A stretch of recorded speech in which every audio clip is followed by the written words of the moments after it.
Hey viewers, this is Steel and I'm about to do my first preview of several of the Dojin games which were released recently during Comiket 81. What I'm playing here is Touhou Gensoumarouku, the Devil of Decline. Basically it's made by Strawberry Boss and they had a little assistance from AQUASTYLE, who I might be doing a little overview of one of their recent roguelikes. Anyway, Strawberry Boss, they've made Genius of Sephiroth and expansion to it, Genius of Sephiroth Lingering Summer Heat, which were both released last year or 2010. I'm not quite sure, but it was one of them. Basically, it's a spiritual successor of sorts. It has many of the features which existed in Genius of Sephiroth, and also a couple of brand new features. Here we have your 5 party members here, and you also have the various shikigami. Basically, one of the things which happened is a whole lot of Touhou characters got turned into a bunch of ghostly spiritual forms, and basically you can equip them just like regular gear, except they provide these stat bonuses, these passive abilities here, and another move set. You can basically customize your characters as much as you like with this system. You can equip, anyone can equip up to 3 shikigami. There's no restrictions on which character can equip what, so basically it's rather flexible in that regard. Also in the system is the weapon system. I'll just call it that. Basically, your characters can learn moves through equipping 3 weapon types. You have let's head to my inventory. You have 3 weapon types. You have your slash weapons, your swords, daggers. Then you have your pierce weapons, your spears, tridents, etc. Then you have your crush weapons, your books, your arm cannon, your hammers, your spade, cudgels, axes, maces, whatever. Also, if you have played Genius of Sephiroth, you would have remembered that there's sizes for armor. That doesn't apply here, so any character can equip any armor, and regardless of their size. So your smallest fairy character can equip giant heavy armor made for, I don't know, the likes of Mei-Ling. Also, a few other changes.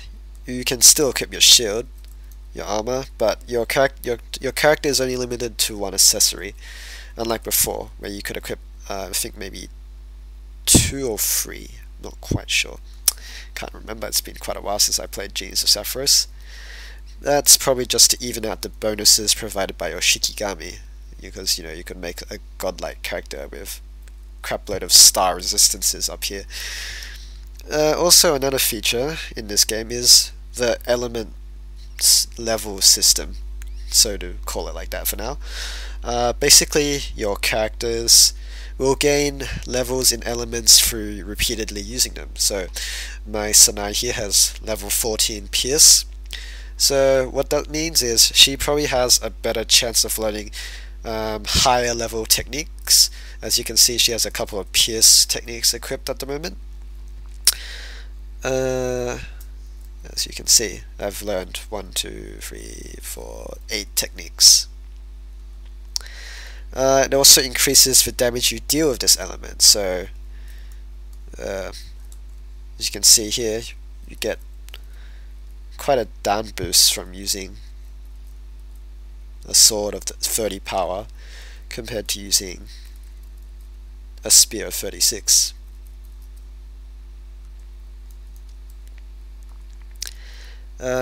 So I'm currently quite a while in the game right now, as you can see. Well, not that you can see, but if you haven't played this before. So basically, the story of the game is, if you're doing Reimu's scenario, I chose her as my starter character, so to speak. Basically, one day she's just lounging about, and then she wakes up and her shrine's disappeared. So she's naturally not very pleased about this, so she goes forth to investigate. She discovers a couple of dodgy looking demons with some magic circles about, and she tries to kick the crap out of them, which she does, but unfortunately she's too late to stop their evil plan, and it splinters Gensoukyou into 3 different stratas or levels, floating little islands. Not floating, but you get the gist. Into 3 areas, and it causes these 3 strange towers to pop up. Each tower is inhabited by its resident evil mastermind girl. As you can see here, there's one here. I haven't explored that level, and there's one here. So basically, I'm currently at the tower of this particular character here, and your objective is to go defeat them and restore peace to the land.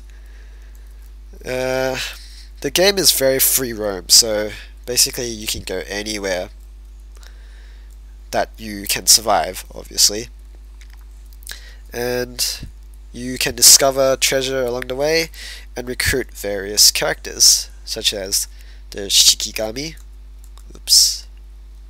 and master type characters like Sanai, who aren't shikigami and can use the shikigami for their own purposes.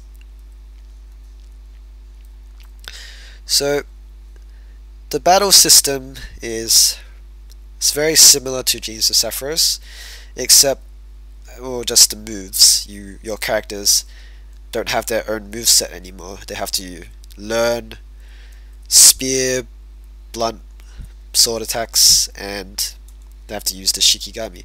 So here Reimu is a blunt user, and here are her shikigami equips. You can switch through your moveset by pressing whatever key you've assigned to Y, or left and right, I guess. And here Merlin, I believe, is a mystic type attacker, so her moves will use the mystic element in attacking your enemies. Here, this is, I believe, Lyrica, I guess, and she's a buffer. As you can see, these are all party-wide buffs, if you can read the Japanese. Here is Minoriko. Well, is it Minoriko or Shizuha? It's one of the two. It's probably Minoriko. She's a healer, support type character. She can also use a very weak light attack. And, darn, I don't know her name. Forgot. Lunasa, I guess. Yes, I think it's Lunasa.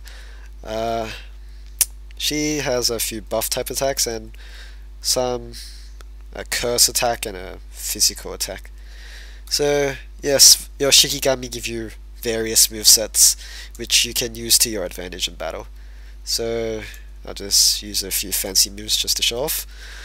Yeah, Yomu here, she's my sword user. She's got a few weird shikigami equipped though, that's not really suited for her perceived role anyway, as a physical type attacker. If you know, she doesn't really have the MP to back up her heavy usage of these sort of attacks and moves. So Star Sapphire here, she's a bit of a support role shikigami. Lunar Child, a dark type user with a few status effects and a party-wide heal for some reason. And Momiji here is a physical support attacker type. She can shield your party and up your physical defense, or force a physical shield. I don't know, it should be one of those. Mirko, she's also a bit of a tank like before in the Gensoumarouku games, or her base stats reflect that anyway. And Utsuho here is a bit of a glass cannon, although she doesn't really have the MP to use the moves anyway compared to some other characters. So the battle, once you select your moves, your characters just go in their turn order. There's a turn count here, and back from the Gensoumarouku, the land gauge, which I thought was a very good feature. Basically, a quick explanation of the land gauge: it just affects the element usage. So light, dark, opposite elements. Well, that battle didn't go long enough for me to explain. Oh, Mind Flayer, how joyful. Basically, if you have a lot of dark creatures with dark regeneration will regenerate HP in dark land, and their dark attacks will deal a lot more damage, and your light attacks will deal a lot less. And obviously you have your opposite elements of lightning, fire, water, light, dark. This doesn't apply to the neutral elements like mystic and the free physical type elements. Yeah, the Mind Flayer is very weak but has very nasty attacks. Usually their attacks cause instant death. Luckily I did not get killed there. Oh, a reptile type enemy. So, what else?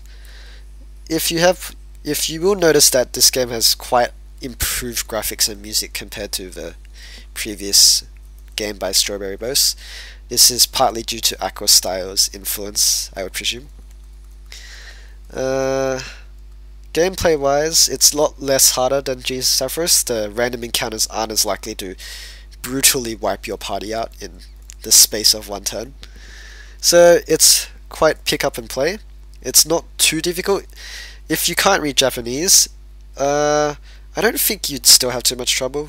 Basically, a lot of the icons for dark attack, light attacks are displayed up when the enemies or your character uses them. It's quite easy to tell what weapon's which. That's obviously a spear, that's a giant crushing hammer, and that's a sword.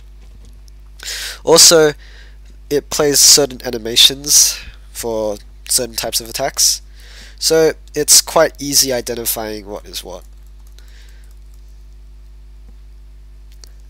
So, if you're afraid of Japanese, don't be. This game is not... Oh, a nice item drop here. This game is not hard to play at all, believe me. So, yeah, if you're a Touhou fan, RPG fan, I highly recommend picking this up. From my mind, it's probably one of the best games from Comiket 81 to be released. I can't get that treasure chest, what a shame. So, I'll be leaving you here. Basically, yeah, it's a good game. I suggest you try and pick it up by whatever means possible. And I'll probably be back next time for another Dojin game review. See you then.